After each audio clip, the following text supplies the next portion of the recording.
Oi, gente, boa tarde. Eu sou Nádia, do Coletivo Cidade Mini. Estou com a Rafaela Almada aqui comigo. Muito prazer, gente. A Rafa é formada em Letras, especialista em Literatura, e ela pesquisa literatura queer. A gente chamou a Rafa aqui na biblioteca hoje porque é uma ação de coletivo, ao longo do mês do orgulho, ocupar a maior quantia de espaços dentro da cidade de Cruzeiro.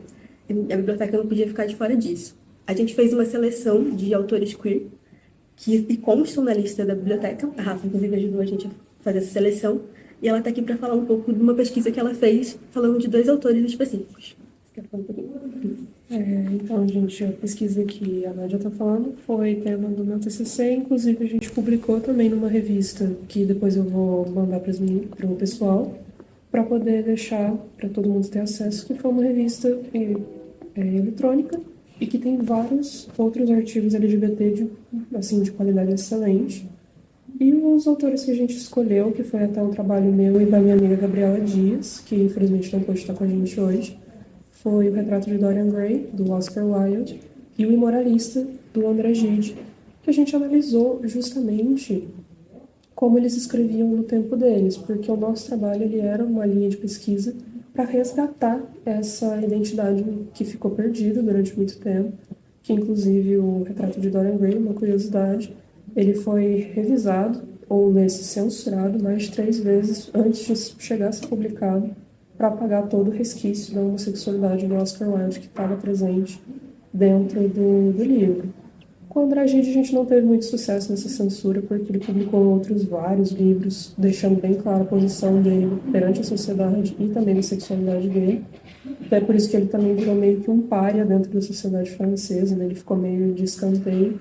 E depois ele teve o seu reconhecimento, depois de muito tempo ele tem até hoje em uma faculdade na França, um centro de estudos à obra dele bem específico, assim, então ele é analisado até hoje.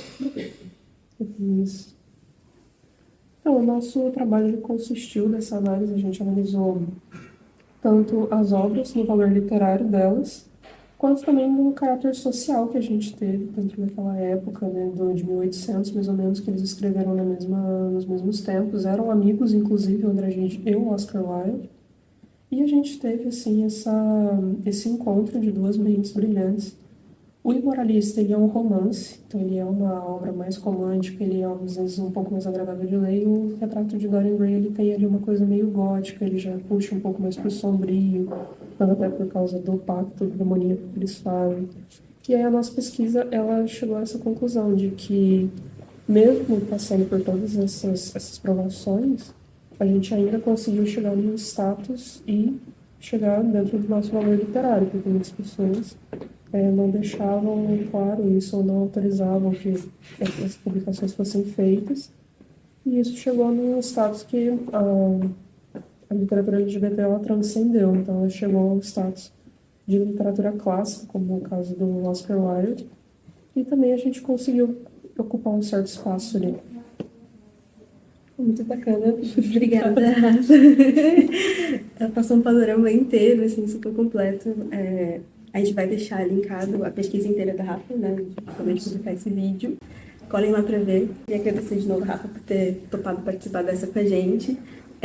De novo, você é uma ação de Cidade Menine, na tentativa realmente de mostrar o quanto esses espaços eles sempre foram ocupados pela gente, o quanto isso foi acobertado. Acho que a Rafa mostrou muito bem isso dentro da pesquisa dela. E ao mesmo tempo a gente consegue criar esse paralelo pensando nos espaços que essa cidade tem, que sempre foram nossos, que a gente sempre existiu, mas que a gente também nunca se viu. Basicamente isso, e obrigada. Obrigada, gente.